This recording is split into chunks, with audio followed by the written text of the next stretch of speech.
कुरान पे नहीं है, क्योंकि कुरान बज़ाते ख़ुद शिफ़ा है। बार बार ये बात हम कुरान रिपीट कर रहे हैं।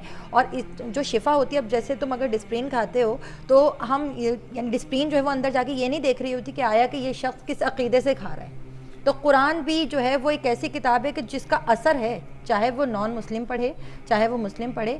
आप जैसे अभी भाई ने कहा कि जी जानवरों पे भी असर कर लेता है, तो कुरान को पढ़ने के लिए उसका जानना ज़रूरी नहीं है, क्योंकि उसके अंदर ही इतनी तासीर है कि उससे मुसलमान भी फैज़याब होते हैं और नॉन मुस्लिम भी। और बहुत से ऐसे लोग जो जानते नहीं कि ये कुरान है, मगर उन लफ्ज़ों से शिफा हासिल कर रहे होते हैं।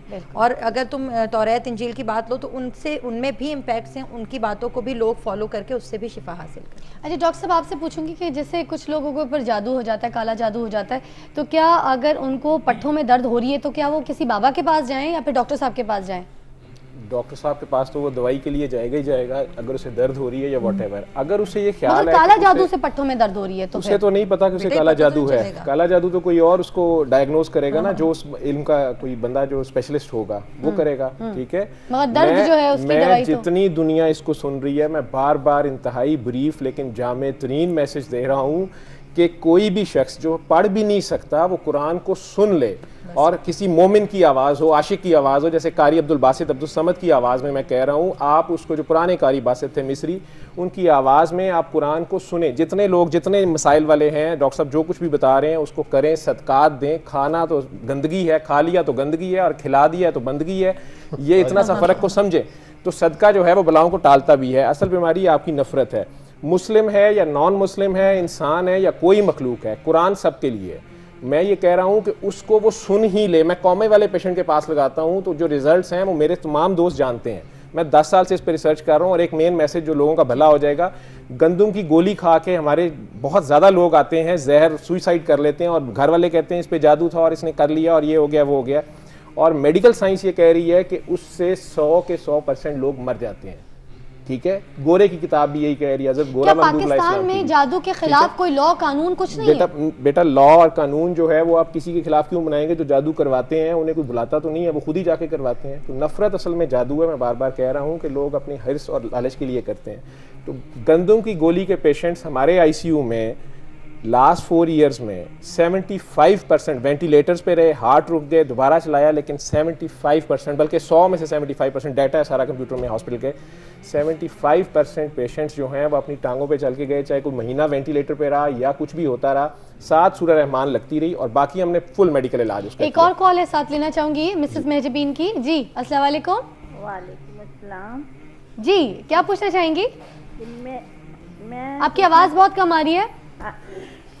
मेरी ना बहन है सुरैया जबीन, मुल्तान में रहती हैं। जी जी जी। तो उनके ना गले में वो गुठलियों की तकलीफ थी, उनको गुठलियां थी उनके गले में जी।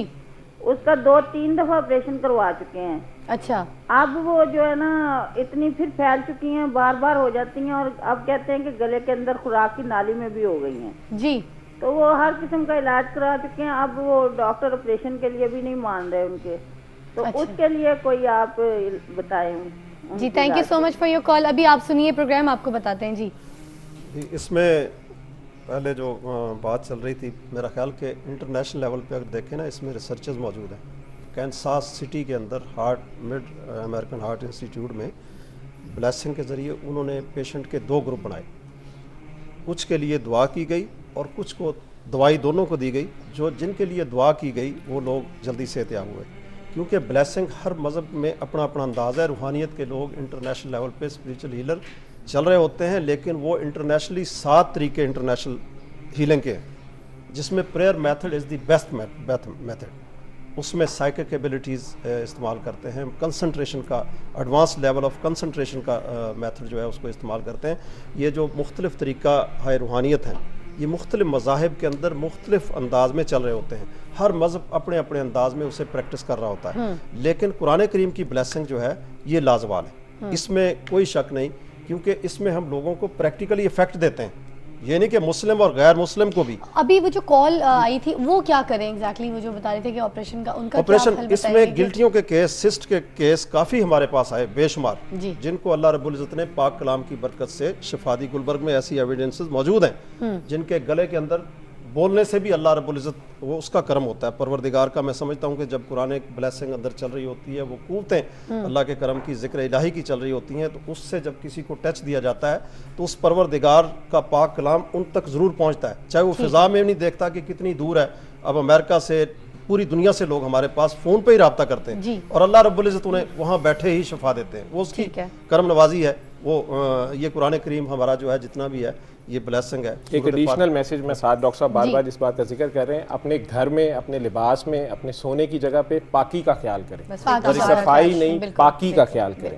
ठीक है, इससे मिल जाता है। खवातीन बहुत सी जो हैं वो जब छोटे बच्चे होते हैं वो बहुत सी चीज़ों का ख्याल नहीं करती, पाकी का ख्याल बहुत ज़्यादा है। और आजकल तो वैसे ही पैम्पर का फैशन चल गया है। ठीक है, तो वो बेड भी गंदा होता है, वहीं पे मियाँ बीवी भी सो रहे हैं, वो जादू है, जो लोग भी ये चीज़ें करते हैं उनके लिए ईजी हो जाता है इस तरह की हरकतें। आपने जो कानून आप सिर्फ पाकी को अपना लें तो आप आधे से ज्यादा मसाइल को तो वैसे बच जाएंगे। Thank you so much. और जहन को भी पाक रखें, मेन चीज अपनी सोच को शुक्रिया आप सबका, क्योंकि वक्त बहुत कम है। अब भी हम लोग डिसाइड ये कर रहे थे इससे पहली वाली ब्रेक में, क्योंकि कॉल्स इतनी है हमारे पास कि हम ले नहीं पा रहे और कितने मसले सॉल्व करें, क्योंकि हमें थोड़ा सा टाइम जो है वो ज़्यादा चाहिए होगा। तो इसलिए नेक्स्ट फ्राइडे जो है हम अपने इस टॉपिक को, जादू के टॉपिक को कंटिन्यू करेंगे और कोशिश करेंगे कि जिस हद तक रूहानी इलाज करवा सकें, क्योंकि काफ़ी लोगों को बिज़नेस में प्रॉब्लम है, जिनके बिज़नेस लॉस हो गए और उनके बिज़नेस ऊपर नहीं हो रहे, बच्चे पैदा नहीं हो रहे, शादियाँ नहीं हो रही हैं, और मतलब एग्ज़ाम्स में पास होने के लिए जो स्टूडेंट्स हैं वो जादू का इस्तेमाल करें। इन सब चीज़ों पर, नौकरी पर जो जादू का ये असर आजकल चल रहा है, ये सारी चीज़ों के और ये मसलों का जो है हल हम करेंगे अगले जुमे इंशाल्लाह, जो आने वाला जुमा उस पर ये टू बी कंटिन्यू करेंगे हमारा। Thank you so much doctor Rana साहब आपका, डॉक्टर जावेद साहब आपका, और आपका हुमा जी बहुत बहुत शुक्रिया कि आपने हमारा साथ दिया। अब स्टूडेंट्स जो हैं उनके जो सवालात रह गए, स्टूडेंट्स भी हमारे साथ टू बी कंटिन्यू करेंगे नेक्स्ट फ्राइडे। और इनमें से एक बच्ची हमारी ऐसी थी जिनको असर मतलब ये प्रॉब्लम जो है वो फेस करना पड़ा, जिनको ये प्रॉब्लम्स के थ्रू गुजरना पड़ा, मगर अभी हम बात नहीं कर सके क्योंकि वो हमारे पास मिसाल थी कि जादू जो है उन्होंने अपनी आंखों से सामने से जो चीज़ें देखी हैं। मगर एनीवे एक वक्फे का वक्त हुआ चाहता है, टू बी कंटिन्यूड इस टॉपिक को कर रहे हैं, मगर वक्फे के बाद हम आपको दोबारा ज्वाइन कर रहे हैं क्योंकि हमारा एक सेगमेंट शुरू होने वाला है, तो आप कहीं जाइएगा मत। Thank you. सुबह की फिजा